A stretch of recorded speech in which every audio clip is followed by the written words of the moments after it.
Hola, bienvenido a un capítulo más que el Centro Diocesano de Formación ha preparado para ti.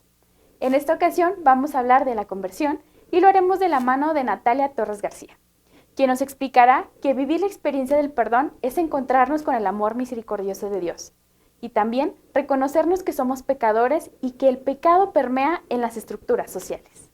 Estaban hablando de esto cuando se presentó Jesús en medio de ellos y les dijo: «La paz esté con ustedes». Espantados y temblando de miedo, pensaban que era un fantasma, pero él les dijo: «¿Por qué se asustan tanto? ¿Por qué tantas dudas? Miren mis manos y mis pies, soy yo mismo. Tóquenme y vean. Un fantasma no tiene carne y hueso, como ven que yo tengo». Dicho esto, les mostró las manos y los pies. Era tal el gozo y el asombro que no acababan de creer. Entonces les dijo: «¿Tienen aquí algo de comer?». Le ofrecieron un trozo de pescado asado. Lo tomó y lo comió en su presencia. Después les dijo: «Esto es lo que les decía cuando todavía estaban con ustedes, que tenía que cumplirse en mí todo lo escrito en la ley de Moisés, en los profetas y en los salmos». Entonces les abrió la inteligencia para que comprendieran la escritura y añadió: «Así está escrito, que el Mesías tenía que padecer y resucitar de entre los muertos al tercer día, que en su nombre se predicaría penitencia y perdón de pecados a todas las naciones, empezando por Jerusalén. Debe proclamarse en su nombre el arrepentimiento y el perdón de los pecados». Es esta la frase con la que termina el pasaje del encuentro de los discípulos en Emaús con Jesús. Y es esta misma frase la que debe de invitarnos a iniciar este segundo capítulo de nuestra formación. Debe proclamarse en su nombre el arrepentimiento y el perdón de los pecados. Quizás nosotros pensamos que después de reconocer al Señor, simplemente de inmediato se pusieron en marcha y comenzaron a evangelizar. Sin embargo, eso no fue lo que ocurrió.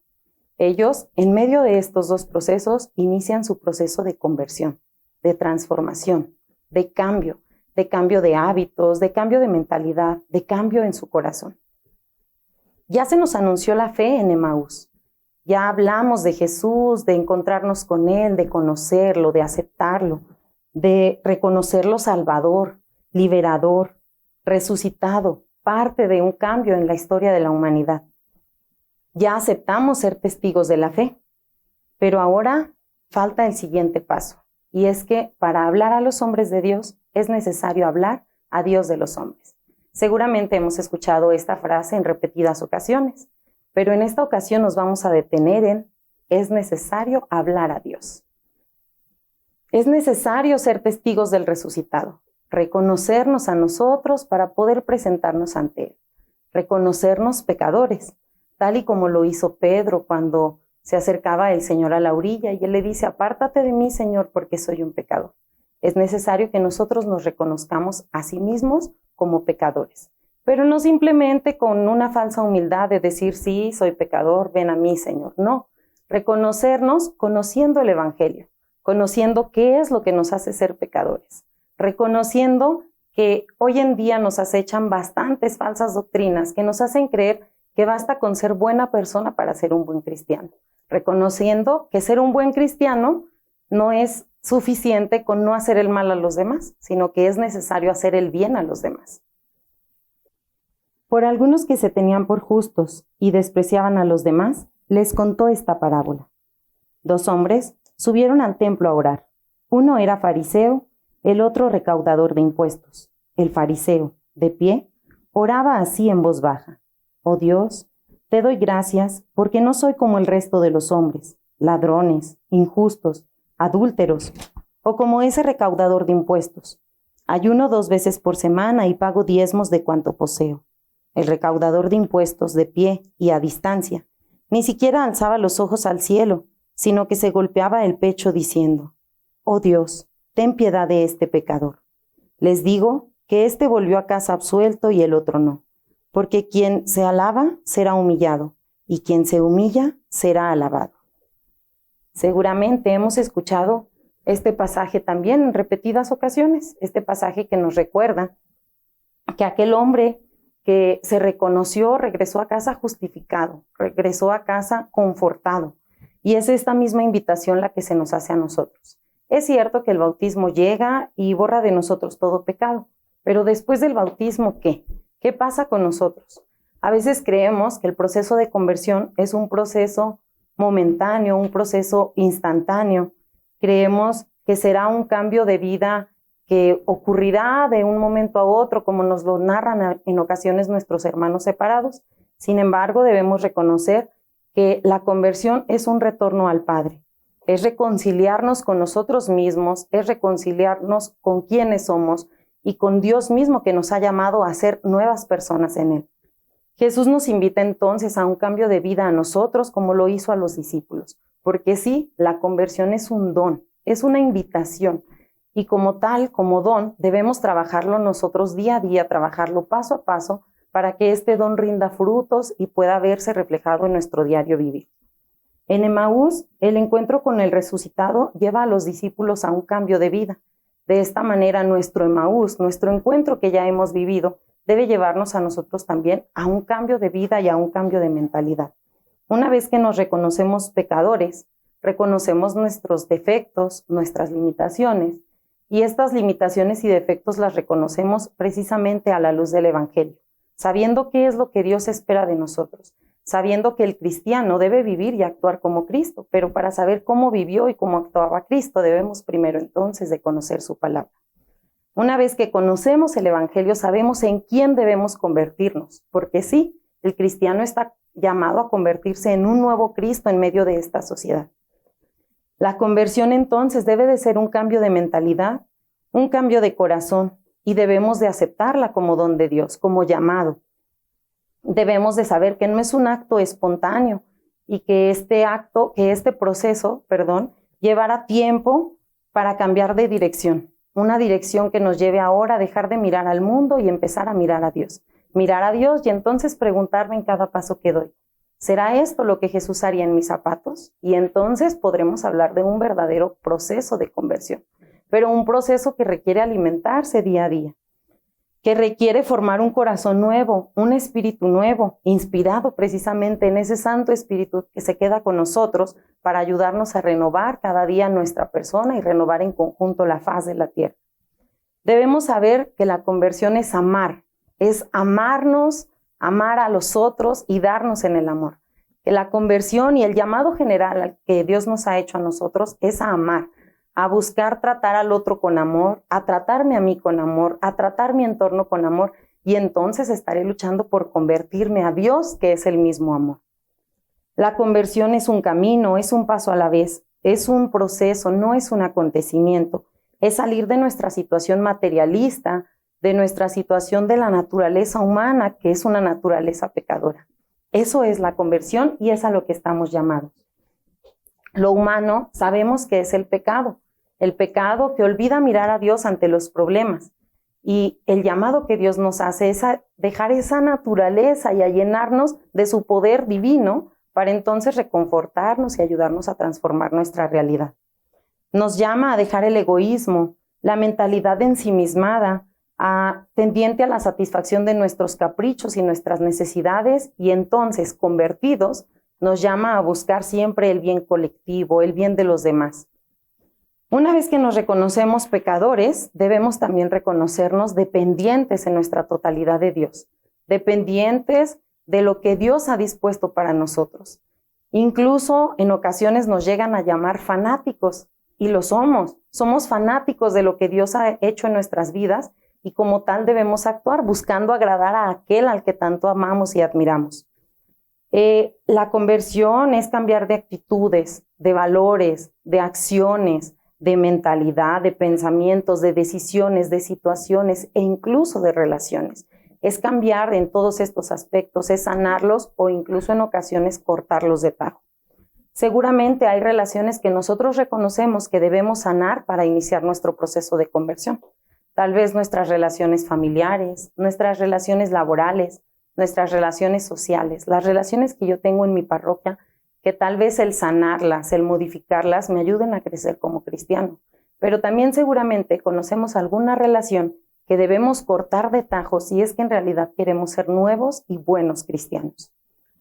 Cortar con relaciones insanas es también cortar de tajo con el pecado, y entonces es parte de nuestro proceso de conversión. Debemos además de reconocer que el mal no solo está presente en nosotros como personas, en nuestra individualidad, sino que el mal también permea hoy en día en las estructuras. El mal nos rodea en comunidad. Si recordamos, Jesús fue victimizado en la cruz por una multitud que clamaba, crucifícalo, crucifícalo. Una multitud que clamaba que querían que se liberara a Barrabás y no a Jesús. Hoy en día también las multitudes seguimos victimizando a Jesús. A ese Jesús en el rostro de una madre que busca a su hijo desaparecido. Y nosotros multitudes que hacemos oídos sordos ante estas realidades. A ese Jesús que escuchamos que clama por justicia, porque han matado a sus familiares, y nosotros que estamos alrededor y que conocemos las situaciones y que sabemos que hablar o que actuar podrían ayudar a mejorar esta situación, decidimos seguir siendo parte de esa multitud que vuelve a victimizar a Jesús en nuestro hermano. Estamos llamados entonces no solo a la conversión personal, sino también a la conversión colectiva, a la conversión en grupo, en comunidad, porque debemos saber que fuimos nosotros sembrados desde el principio en una familia, en un hogar, en una parroquia, en un decanato, quizás en un grupo parroquial, en un coro, en una zona pastoral, en una diócesis, en una iglesia misma que está siendo llamada a convertirse. Y ese llamado tiene que ser atendido primero por mí para que yo pueda transmitirlo a mis hermanos e invitarlos a la conversión. Que mi conversión sea visible para que entonces impulse a otros hermanos, pero no una conversión de dientes para afuera, no una conversión que se note como la de nuestros hermanos esperados, que dicen que antes tomaban y hoy no, sino una conversión que los demás puedan ver que yo puedo ir a una fiesta y divertirme sin alcoholizarme, sin la necesidad de que yo tenga que gritarlo a los cuatro vientos, que mis hechos, mis pensamientos, mi forma de actuar hablen de esa conversión antes que mis palabras.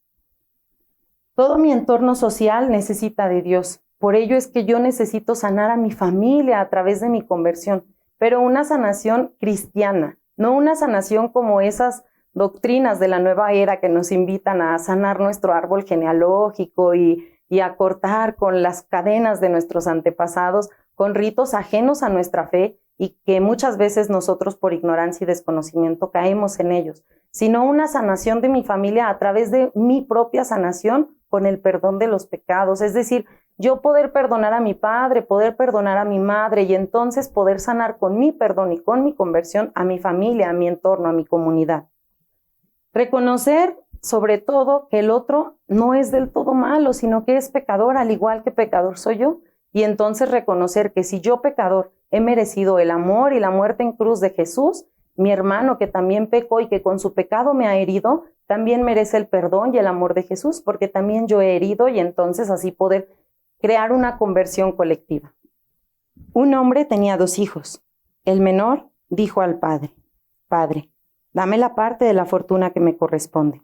Él les repartió los bienes. A los pocos días, el hijo menor reunió todo y emigró a un país lejano, donde derrochó su fortuna viviendo una vida desordenada. Cuando gastó todo, sobrevino una carestía grave en aquel país y empezó a pasar necesidad. Fue y se puso al servicio de un hacendado del país, el cual lo envió a sus campos a cuidar cerdos.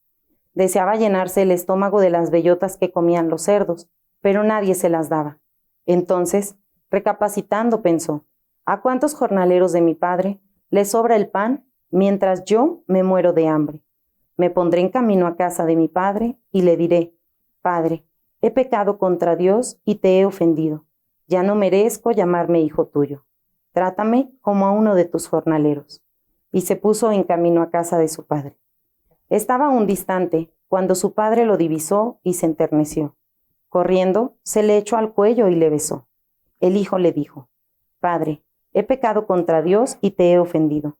Ya no merezco llamarme hijo tuyo. Pero el padre dijo a sus sirvientes: Enseguida, traigan el mejor vestido y vístanlo. Pónganle un anillo en el dedo y sandalias en los pies. Traigan el ternero engordado y mátenlo. Celebremos un banquete, porque este hijo mío estaba muerto y ha revivido. Se había perdido y ha sido encontrado. Y empezaron la fiesta. El hijo mayor Estaba en el campo. Cuando se acercaba a casa, oyó música y danzas, y llamó a uno de los sirvientes para informarse de lo que pasaba. Le contestó: «Es que ha regresado tu hermano, y tu padre ha matado el ternero engordado, porque lo ha recobrado sano y salvo». Irritado, se negaba a entrar. Su padre salió a rogarle que entrara, pero él le respondió: «Mira, tantos años llevo sirviéndote, sin desobedecer una orden tuya, y nunca me has dado un cabrito para comérmelo con mis amigos. Pero cuando ha llegado ese hijo tuyo, que ha gastado tu fortuna con prostitutas, has matado para él el ternero engordado». Le contestó: «Hijo, tú estás siempre conmigo y todo lo mío es tuyo. Había que hacer fiesta porque este hermano tuyo estaba muerto y ha revivido. Se había perdido y ha sido encontrado». En esta parábola del hijo pródigo, ¿con quién te identificas? ¿Cuál consideras tú que eres de los personajes? Tal vez hemos llegado a creer simplemente que somos el hijo pródigo, aquel hijo que se va y hoy, a través de un proceso de conversión, regreso y me presento ante el Padre. Sin embargo, no es el único personaje al que pudiéramos asemejarnos. Pudiéramos también quizás estar actuando como el hermano mayor, al berrear, cuando vemos que otros hermanos que consideramos más pecadores que nosotros deciden regresar, retomar el camino, o simplemente otros hermanos que se habían alejado y de repente regresan, y entonces nuestro actuar no es el de el hermano amoroso que los recibe con los brazos abiertos, pues hemos olvidado que la conversión es un llamado para todos. Y entonces comenzamos a actuar como ese hermano que, lleno de envidia, cuestiona la decisión del Padre. O tal vez también nos ha tocado ser ese hacendado que emplea al hijo que huye y le da aquel trabajo tan denigrante en esa época, en ese contexto. Tal vez nos toca ser ese empleador que abusa de la necesidad del otro, olvidando actuar como Cristo actuaría en su lugar. O simplemente pues nos toca ser alguno de estos personajes que son simples espectadores, estos personajes que se mencionan también en la parábola y que pues su participación es pasiva. Y que nosotros como cristianos tristemente a veces decidimos actuar de esta manera, como simples espectadores. Estar viendo y analizando qué es lo que pasa con el hermano, qué es lo que pasa con la hermana, y retardamos nuestro proceso y nuestra respuesta a este llamado a la conversión que Dios nos hace. Por eso hoy, bueno, es importante que recordemos que en este camino de formación debemos nosotros llevar paso a paso la conversión y saber que no será entonces un acto espontáneo. Seguramente nos hemos preguntado en algún momento, ¿qué seguirá después de mi proceso de conversión? Bueno, seguir trabajando en tu conversión y en la conversión de tu entorno. Evangelizar, predicar la buena nueva, pero seguir mejorando aquellas limitaciones y defectos que yo he reconocido y que seguramente seguiré descubriendo conforme vaya madurando mi fe en este proceso. Cuando hablábamos de ese Jesús que ha sido victimizado por las multitudes, es importante preguntarnos a nosotros mismos, ¿cuál ha sido nuestra contribución para mejorar o empeorar esta situación, para victimizar a ese Jesús? ¿Cuál ha sido nuestro papel en esta victimización de ese Jesús que vemos hoy en día? ¿Qué ha sido lo que nosotros hemos hecho para detener a estas personas, a el sufrimiento a estas personas, hermanos nuestros? ¿O qué ha sido lo que yo he hecho para contribuir y aumentar aún más su sufrimiento? ¿Qué es lo que yo puedo hacer? Es necesario que reconozcamos que hemos contribuido a perpetuar con esta situación de violencia que hoy pues nos aqueja como sociedad. Pues nosotros como cristianos estamos llamados y deberíamos de estar generando en realidad un cambio. Hoy es necesario entonces que nos preguntemos qué tanto es nuestra responsabilidad la situación que hoy vivimos. Y una vez que reconocemos que somos parte del problema y también de la solución, entonces buscar qué es lo que puedo hacer yo para cambiar y mejorar esta situación y este entorno en el que estoy viviendo. recordamos aquel pasaje de aquellos santos inocentes que eran perseguidos, y entonces pues recordamos también que nuestro papel también debería de ser el de aquellos adultos que protegen, que ayudan a resguardarse, aquellos santos inocentes. Sin embargo, a veces nuestro actuar no va conforme a lo que Cristo hubiera esperado de nosotros, y esta evaluación debe ayudarnos a generar así un verdadero y profundo examen de conciencia. Por eso es necesario preguntarnos, ¿qué significa en tu vida iniciar un proceso de conversión? ¿Qué actitudes, valores, acciones, situaciones, pensamientos o decisiones debes tú de cambiar para iniciar tu proceso de conversión? ¿Qué relaciones debes sanar? O bien, ¿qué relaciones debes de abandonar? Hay relaciones familiares, laborales o sociales que necesiten cambiar de rumbo para que yo pueda ser un buen cristiano. ¿Qué es lo que puede ayudarme a mí en mi proceso de conversión? Y entonces, una vez resueltas estas preguntas, seguramente podré actuar y ponerme en marcha para ir mejorando e ir creciendo en mi fe y en mi vida cristiana. Recordemos siempre entonces este consejo de actuar como Cristo actuaría. Y siempre antes de tomar una decisión, pensar, ¿será esto lo que Cristo haría si estuviera en mi lugar?